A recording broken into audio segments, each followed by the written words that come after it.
নমস্কার বন্ধুরা, আজকে আপনাদের জন্য একটা দারুণ সুখবর নিয়ে এসেছি। তো এই যে আপনারা দেখছেন OnePlus, দেখুন OnePlus-এর ফোন বরাবরই আমার কিন্তু বেশ ভালো লাগে। কারণ OnePlus-এর যে Oxygen OS এর যে সফটওয়্যার এক্সপিরিয়েন্স এটা খুব ভালো এবং OnePlus-এর UI যথেষ্ট ভালো। তো যাই হোক, আমি OnePlus-এর নিয়ে কেন এত কথা বলছি সেটা আপনারা একটু পরে জানতে পারবেন। আর আপনারা বলতেই পারেন যে আমি OnePlus-এর ব্র্যান্ডিং করছি বা আমি বায়ার্স ভিডিও করছি। যাই হোক, আমার 100+ সাবস্ক্রাইবারে আমি কোথা থেকে OnePlus-এর বায়ার্স ভিডিও করব? OnePlus কোথা থেকে আমার সাথে কন্ট্যাক্ট করবে? কোনোভাবেই কন্ট্যাক্ট করা সম্ভব নয়। আমি শুধু ভিডিওটা বানাচ্ছি আপনাদের জন্য। আপনারা যারা একটা ভালো ফোন কিনতে চান এবং আপনাদের একটা বাজেট থাকে, সেই বাজেটে গিয়ে আপনারা কোনো অফলাইন স্টোর বা অনলাইন থেকে যখন ফোন পারচেস করেন তখন কোনো একটা ফোন আপনারা পারচেস করে নেন, কিন্তু আপনারা এই ব্র্যান্ডটার কথা এটা একটা ব্র্যান্ড বলতে পারেন। OnePlus 2023-এর আগে যেসব ফোন বার করছিল, সত্যি বলছি সেগুলো ঠিকঠাক ফোন ছিল না। OnePlus যদি শেষ ভালো ফোন বের করেছিল সেটা হচ্ছে এই ভালো ফোন বলতে পারে, কিন্তু তারপর থেকে OnePlus যতগুলো ফোন বার করেছে, OnePlus-এর যেসব ফোন বেরিয়েছে সেগুলো কিন্তু অতটা ভালো ছিল না।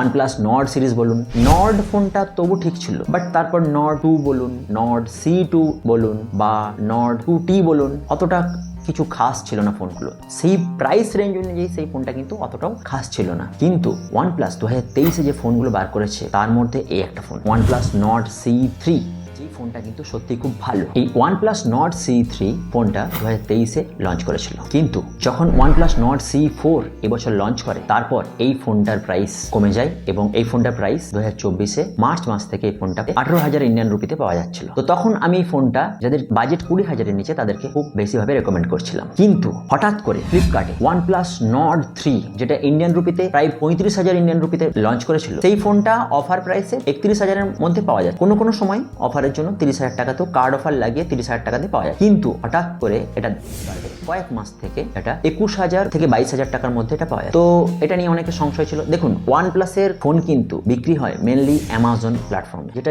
যার প্ল্যাটফর্ম, সেই প্ল্যাটফর্মে সেই ফোনটা নেওয়াই আমি মনে করি ভালো। তো যাই হোক, ফ্লিপকার্টে যখন বিক্রি হচ্ছিল তখন অনেকেরই মনে হয়েছিল যে হয়তো ফোনটা ঠিকঠাক নয়, হয়তো বা রিফাবরিশ ফোন বা রিনিউড ফোন, কিন্তু না, ফ্লিপকার্ট কিন্তু ওটা নতুন ফোনই বিক্রি করছিল। তো তারপর হঠাৎ করে অ্যামাজনে Nord 3 ফোনটার দাম দেখা যায় 19,999 টাকা। তো আপনারা এখন এই ফোনটা ইন্ডিয়ান রুপিতে 19,999 বাই করতে পারবেন। তো Nord 3 ফোনটায় কি রয়েছে আমি একটু বলে দেখুন। এটা যে প্রসেসরটা রয়েছে সেটা MediaTek Dimensity 9000, যে প্রসেসরটা কিন্তু যথেষ্ট ভালো এবং গেমিং এর জন্য যথেষ্ট ভালো। এই প্রাইস রেঞ্জে এই প্রসেসর আপনি পাবেন না, প্রথম কথা। দ্বিতীয় কথা, এই ফোনটা 2023-এ লঞ্চ হওয়া ফোন হলেও কিন্তু আপনি এটাতে এখনো দুটো মেজর অ্যান্ড্রয়েড আপডেট এবং 3 বছরের সিকিউরিটি প্যাচ আপডেট পেয়ে যাবেন, যেটা কিন্তু যথেষ্ট ভালো। আর OnePlus Nord 3 নেওয়ার যেটা সবচেয়ে বড় প্লাস পয়েন্ট, যেটা C3 বা তার নিচের ফোনগুলোতে নেই, এটা হলো OnePlus-এর অ্যালার্ট স্লাইডার। এই অ্যালার্ট স্লাইডারের মাধ্যমে আপনি লক অবস্থা থেকে ফোন ভাইব্রেট, সাইলেন্ট অথবা রিং মোডে করতে পারবেন। আর যদি আপনার বাজেট 25 থেকে 30,000-এ হয় তাহলে, আর আপনি যদি একটা দামি ফ্ল্যাগশিপ ফোনের একটা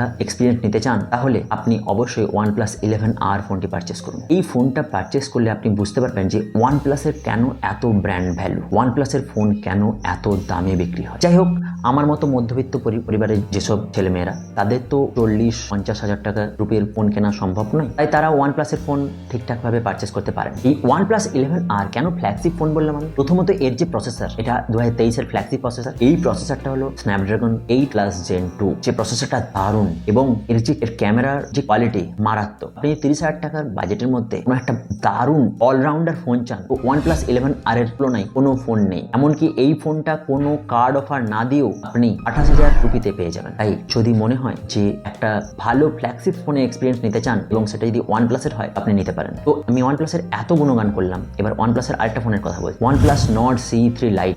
এই ফোনটা 2023-এ লঞ্চ করে, কিন্তু সত্যি বলছি ফোনটার মধ্যে সেরকম কিছুই নেই। অর্থাৎ 20,000 টাকায় নেওয়ার মতো ওই ফোনটার মধ্যে সত্যি কিচ্ছু নেই। তবু মানুষের কাছে এত ফোনটা পপুলার, এত মানুষ ওই ফোনটা নিয়েছে যে ধারণার বাইরে। তো যাই হোক, হঠাৎ করে OnePlus-এর ফোনগুলোর কিন্তু প্রাইস যথারীতি খুবই কমে গেছে, এটা অ্যামাজনে পাওয়া যাচ্ছে, এটা খুবই সুখবর। তো OnePlus যে নেকব্যান্ড Z2 ANC, এটার প্রাইস কিন্তু খুব একটা কমেনি। এটা এমনিতে ন্যাচারালি অফার প্রাইসে 2,000-এর আশেপাশেই পাওয়া যায়। তো এটার প্রাইস এখন কিন্তু এরকমই আছে। কিন্তু একটা ভালো জিনিস যেটা আপনারা নিতে পারেন, OnePlus Buds 2R, এটার প্রাইস কিন্তু বেশ কমেছে। এটা অ্যামাজনে 1700 ইন্ডিয়ান রুপিতে পাওয়া যাচ্ছে, যেটা কিন্তু বেশ সুখবর। তো OnePlus লাভারদের জন্য তো সুখবর অবশ্যই। আমি শুধুমাত্র এই ভিডিওটা আপনাদের জন্যই বানালাম। তো আপনারা যদি একটা ভালো ফোনে এই সময় পারচেস করতে চান তো করতে পারেন। তো OnePlus-এর যে ফ্ল্যাগশিপ ফ্ল্যাগশিপ এক্সপিরিয়েন্স নেওয়ার জন্য আপনি OnePlus 11R কিনুন, সেখানে আপনি সমস্ত রকম ফ্ল্যাগশিপ সুবিধা পেয়ে যাবেন। আর যদি আপনার বাজেট যদি কম হয় তাহলে আপনি অবশ্যই OnePlus Nord 3 নিতে পারেন। এই প্রাইস রেঞ্জে কোনো ফোন নেই এটা OnePlus Nord 3 কে বিট করতে পারে। তো কদিন আগেও আমি OnePlus Nord C3 নেওয়ার কথা বলছিলাম, তো এখন আপনি C3 ভুলে Nord 3 নেওয়ার কথা ভাবতে পারেন যদি আপনার মনে হয় আপনি এখন একটা ভালো ফোন 20,000 রুপির মধ্যে কিনতে চান। আর যদি আপনি 30,000 রুপির মধ্যে কিনতে চান তাহলে অবশ্যই OnePlus 11R পারচেস করুন। যাই হোক, আজকের জন্য আপনাদের কাছে এটুকুই। আপনারা ভালো থাকবেন আর দেখা হচ্ছে পরের ভিডিওতে।